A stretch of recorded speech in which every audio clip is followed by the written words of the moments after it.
অনেক দিন আগের কথা। একটি জঙ্গলের পাশে ডাইনি একটি জমিতে বেগুন চাষ করত। তার বেগুনগুলি অনেক ভালো হয়েছে।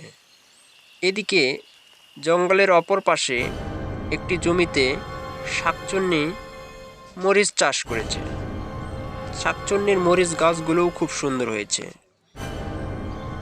একদিন ডাইনি এই পথে যাওয়ার দিকে হঠাৎ করে দেখতে পায় শাকচুন্নির মরিচ গাছগুলি।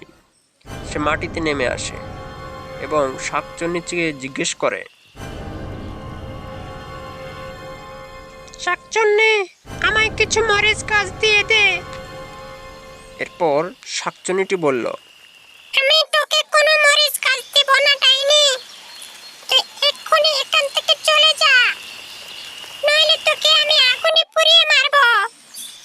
এরপর ডাইনি সেখান থেকে চলে যায় এবং কিছুদিন পর সে সেই শাকচুন্নির জমিতে এসে তার মরিচ গাছগুলো একদম নষ্ট করে সেখান থেকে চলে যায়।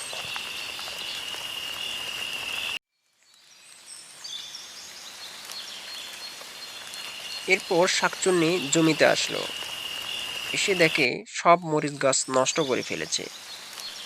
ওই ডাইনিটাই আমার সব মরিচ গাছ নষ্ট করেছে। দাঁড়া ডাইনি, আমি তোকে দেখাচ্ছি মজা। এই বলে শাকচুন্নিটি ডাইনির সেই বেগুন ক্ষেতের দিকে যেতে থাকলো।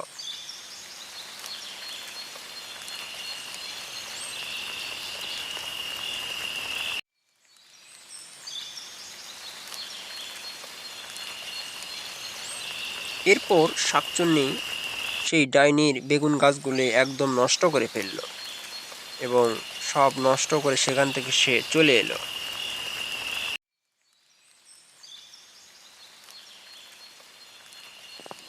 এরপর ডাইনিটি তার বেগুন খেতে আসলো এবং দেখলো যে সব বেগুন গাছ নষ্ট করে ফেলেছে। নিশ্চয় ওই শাকচুন্নিটি আমার বেগুন গাছগুলি নষ্ট করেছে। তারা শাকচুন্নি, আমি তোকে দেখাচ্ছি মজা। এই বলে ডাইনিটি সেই শাকচুন্নিকে ধরতে শাকচুন্নির সেই ক্ষেতের দিকে যেতে থাকলো।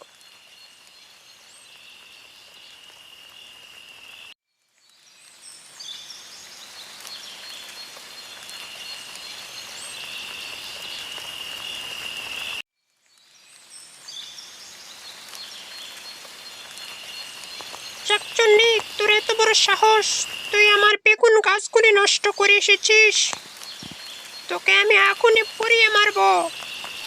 আরে ডাইনি, তুই তো আমার মরিচ গাছগুলো নষ্ট করেছিস, তোকেও তো আমি আগুনে পুড়িয়ে মারবো।